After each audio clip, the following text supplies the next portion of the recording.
परमेश्वराची स्तुती असो की परत एक वार आपल्याला पवित्र वाचनातून शिकण्याची, अभ्यास करण्याची, मार्गदर्शन घेण्याची संधी आज देवानं आपल्याला दिलेली आहे. आपण दानिएलच्या पुस्तकाचा अभ्यास करत आहोत. आतापर्यंत दानिएलचे 3 अध्याय आपण पाहिलेले आहेत आणि आज आपण दानिएलचा 4था अध्याय आज बघणार आहोत. हा जो दानिएलचा 4था अध्याय जो आहे यामध्ये नबुकदनेस्सर राजाला दृष्टांतात किंवा स्वप्नामध्ये त्याला एक खास त्याच्या जीवनावर आधारित अशा प्रकारे त्याला स्वप्नामध्ये व दृष्टांतामध्ये त्याला दाखवून देण्यात आलेला आहे. हा अध्याय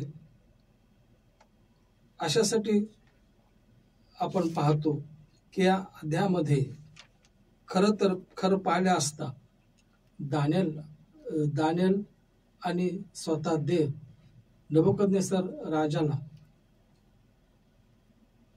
पटवून देण्याचा प्रयत्न करत आहेत की देव जो आहे परात्पर देव, त्याच्याशिवाय दुसरा कोणताही देव नाही आणि ज्याला पाहिजे त्याला तो त्याचं राज्य देतो हे त्यांना जाणीव होणं अतिशय महत्त्वाची गोष्ट आहे. म्हणून नबुकदनेस्सर राजाला या दृष्टांतामध्ये किंवा ह्या स्वप्न जे त्याला दाखवण्यात आलेलं आहे म्हणून त्याला फार अनन्यसाधारण महत्त्व आहे.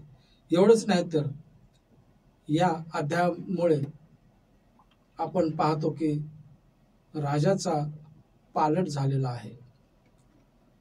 हा जो गर्विष्ठ राजा, अहमपणा असलेला राजा, आणि एवढंच नाही की त्याच्या बाबतीमध्ये आपण पाहिलेलंच आहे की किती तो छळ करणारा सुद्धा होता.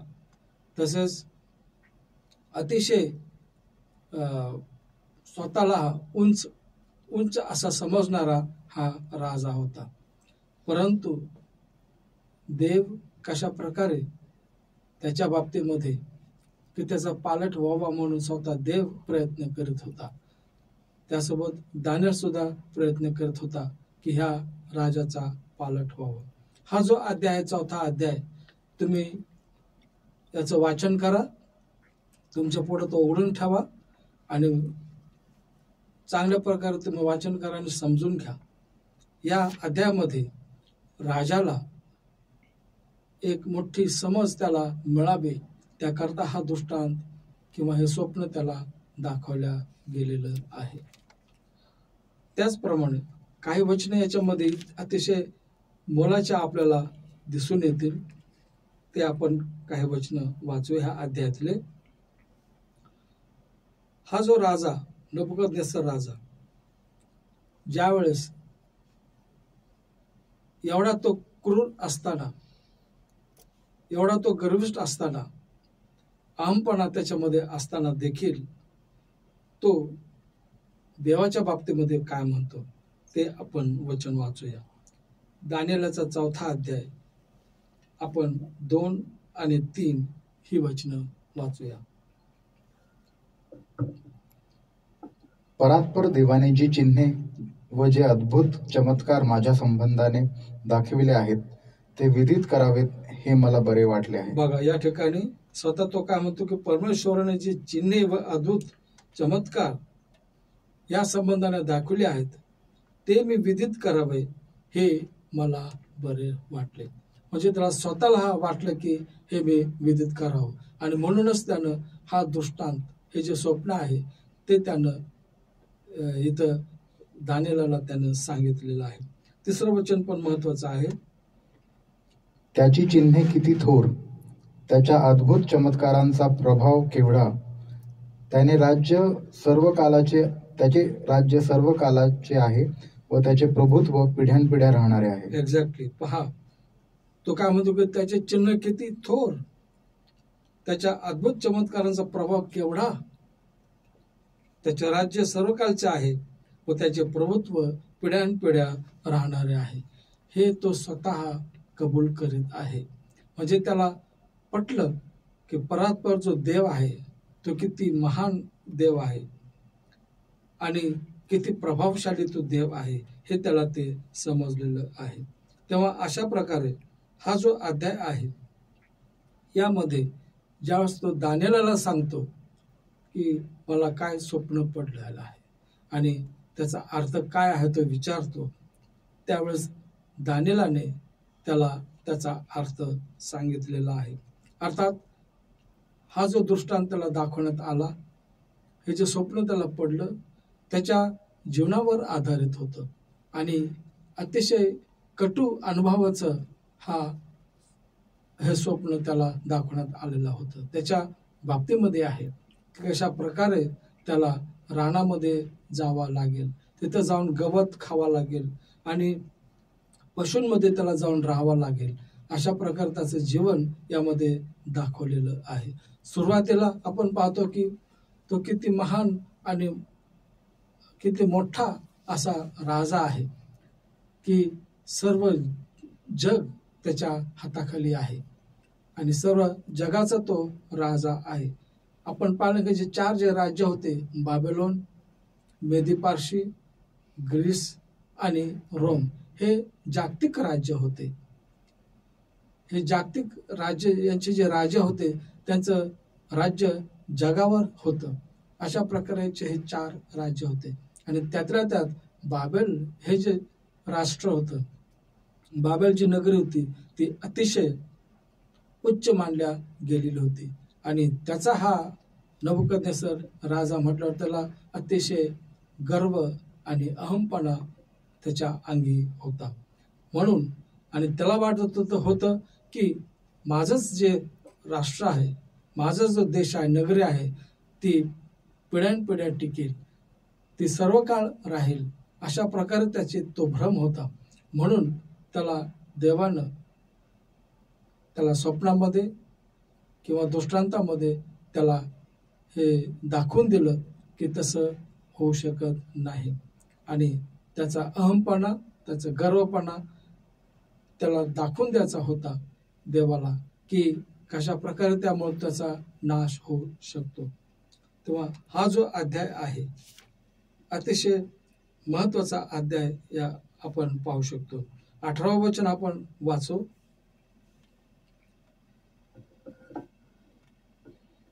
हे स्वप्न मी नबुकद्रेसर राजाने पाहिले आहे.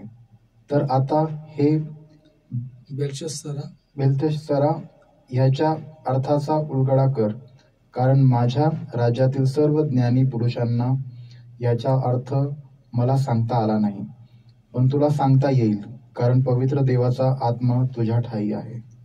बघा, या ठिकाणी त्याने कबूल केलं दानिएलच्या बाबतीमध्ये की दानिएल हा देवाचा माणूस आहे आणि त्याला त्याचा अर्थ सांगता येईल हे त्याला माहिती होतं. कारण दानिएल त्याच्या कारकिर्दीमध्ये असताना उच्च पदावर तो काम करत होता. दानिएल हा आपण आपल्या आताच्या याच्यात म्हणू शकतो की तो त्यावेळेस त्या देशाचा तो पंतप्रधान असा तो होता. मोठ्या उच्च पदावर तो होता आणि त्याने ते राज्य प्रामाणिकपणे सांभाळलं. ज्यावेळेस हा राजा 7 काळपर्यंत ज्यावेळेस तो अरण्यामध्ये, जंगलामध्ये तो राहत होता, पशूंमध्ये तो राहत होता, गवत खात होता, त्याचे नख वाढले होते, त्याचे केस, दाढी वाढलेली अशी होती आणि त्याची बुद्धी सुद्धा त्याला राहिली नव्हती. त्याला कोणत्याच प्रकारचं ज्ञान नव्हतं. अशा वेळी तो तिकडे असताना संपूर्ण जे बाबेलचं राज्य होतं ते संपूर्ण बाबेलचं राज्य दानिएलाने सांभाळलं. त्याच्या गैरहजेरीमध्ये दानिएलाने ते राज्य सांभाळलं. म्हणजेच आपण पाहतो की दानिएल हा देवाचा माणूस किती थोर होता, देवाच्या आज्ञात राहणारा आणि देवाच्या मार्गाने चालणारा. म्हणून देवाने दानिएलाला एक अत्यंत वेगळ्या प्रकारे त्याला बुद्धी देऊन, चातुर्य देऊन त्याला महान असं केलं होतं आणि सर्व राज्य त्यांनी त्यावेळेस सांभाळलं.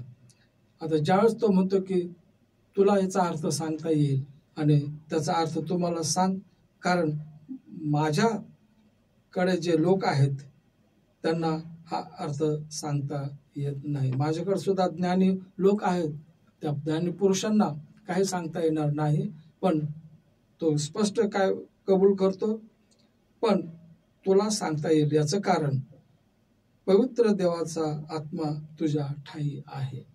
अशा प्रकारे दानिएलाप्रमाणेच देवाचे लोक सुद्धा त्यांची साक्ष असे बनले पाहिजे, लोकांनी असे साक्ष दिले पाहिजे की पवित्र देवाचा आत्मा तुमच्या ठाई आहे. अशी साक्ष आपल्या बाबतीत सुद्धा झाली पाहिजे. अशा प्रकारे आपल्याला दानिएल आणि त्याचे 3 मित्र जे होते ते कसे होते, देवाच्या सानिध्यात कसे राहत होते, कसे ते ज्ञानाने संपन्न होते, पवित्र शास्त्राच्या सत्यांच्या ज्ञानाने ते परिपूर्ण झालेले होते आणि देवाने त्यांना आशीर्वादित केलं होतं. तेव्हा 19व्या वचनात आपण वाचतो, काय म्हणतो बघा दानिएल. 19वं वचन पण वाचू.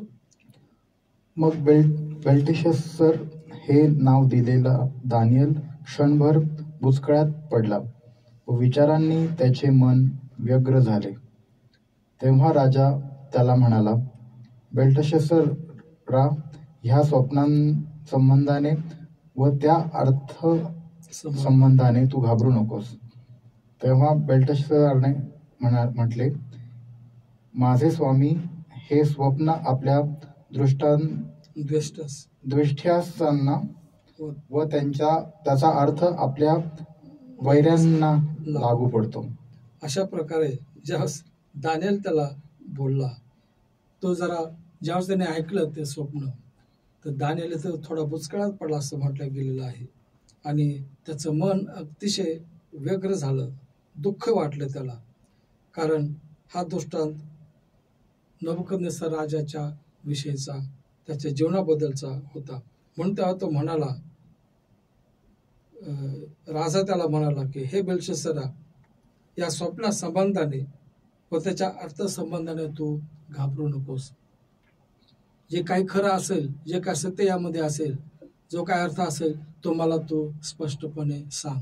तू काय घाबरू नको, मी तुला काही करणार नाही, असं त्याने त्याला सांगितलं. म्हणजे स्वप्न त्याच्या जीवनाकरता अतिशय दुःखदायक होतं, क्लेशदायक होतं, कारण दानिएलला समजला होता त्याचा अर्थ की त्याला अरण्यामध्ये, जंगलामध्ये त्याला जाऊन राहावा लागेल. म्हणून तो सांगायला थोडा कसरत होता, पण तरीही दानिएलाने मग त्याला ते स्वप्नाचा अर्थ सांगितला आणि नबुकदनेस्सर राजाने तो स्वप्नाचा अर्थ सांगितला, तो त्याने स्वीकारला, त्याने ते कटू सत्य स्वीकारलं. तेव्हा अशा प्रकारे ज्यावेळेस देव देखील आपल्या जीवनामध्ये काही गोष्टी दाखवून देतो की जे आपल्याला कटू लागतील, परंतु ते आपल्या हिताच्यासाठी देव दाखवून देतो आणि आपल्या तारणासाठी तो दाखवून देतो. ज्यावेळेस त्या स्वप्नाचा अर्थ ज्यावेळेस त्याने सांगितला आणि त्याला तो समजला, त्याला तो कळाला नबुकदनेस्सर राजाला, तेव्हा मग त्यानं 22व्या वचनामध्ये तो काय म्हणतो देवाच्या बाबतीमध्ये ते आपण वाचूया. महाराज, तो वृक्ष आपणच आहात. आपण वाढून बलवान झाला आहात. आपली थोरवी वाढून गगनापर्यंत पोहोचली आहे. बघा, अशा प्रकारे राजाबद्दल दानिएलाने सांगितलं की हे राजा, तो वृक्ष तूच आहेस, तू वाढून बलवान झाला आहेस आणि तुझी थोरवी वाढून गगनापर्यंत पोहोचली आहे. आणि ज्यावेळेस आणखी पुढच्या वचनामध्ये जेव्हा स्पष्ट सांगितले दानिएलाने त्याचा अर्थ, त्यावेळेस त्याला तो समजला आणि त्यानं तो स्वीकारला. आणि नंतर नबुकदनेस्सर राजा त्याने काय उत्तर दिलं, त्याचं ज्यावेळेस जीवनामध्ये या घटना घडतील म्हणून त्याने पाहिलं, तेव्हा हे पाहिल्यानंतर, त्याला कळाल्यानंतर तो काय म्हणतो बघा. आता आपण 34व्या वचनात वाचूया. खाली 34 वचन. हे दिवस संपल्यावर मी नबुकद्रेसराने आपले डोळे आकाशाकडे लावले. माझी बुद्धी मला परत आली. मी परात्पर देवाचा धन्यवाद केला. त्या सदा जिवंत असणाऱ्या देवाचे स्तवन केले व त्याचा महिमा गायला.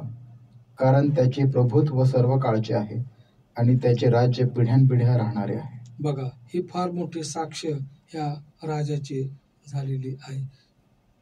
हे दिवस संपल्यावर म्हणजे कोणते दिवस की जे काही दिवस तो काही काळ तो अरण्यामध्ये राहत होता, जंगलामध्ये पशूंच्या सोबत तो राहत होता, गवत खात होता आणि अतिशय वाईट त्याची परिस्थिती होती. ते दिवस ज्यावेळेस त्याचे संपले, मग त्याला बुद्धी त्याची परत आली असं म्हटलं गेलं. परत त्याला ती समज आली आणि मग तो म्हणतो की मी परात्पर देवाचा धन्यवाद केला.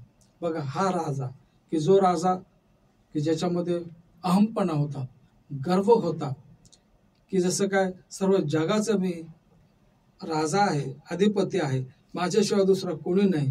त्यावेळेस अशा प्रकारे त्याचं महत्वाकांक्षा होती, त्याचा गर्व होता. आता यावेळेस त्याला समजून आलं की देवाशिवाय काहीही नाही. म्हणून तो म्हणतो की मी परात्पर देवाचा धन्यवाद केला. त्या सदा जिवंत असणाऱ्या देवाचे त्याने स्तवन केले आणि त्याचा महिमा गायला. कारण तो म्हणतो की त्याचे प्रभुत्व सर्व काळचे आहे आणि त्याचे राज्य पिढ्यानपिढ्या राहणारे आहे.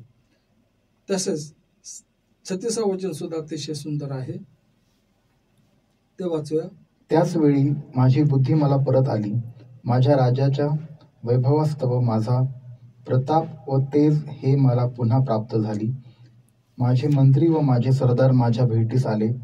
मी आपल्या राज्यात स्थापित झालो आणि मी अत्यंत मोठी थोरवी प्राप्त झाली मला.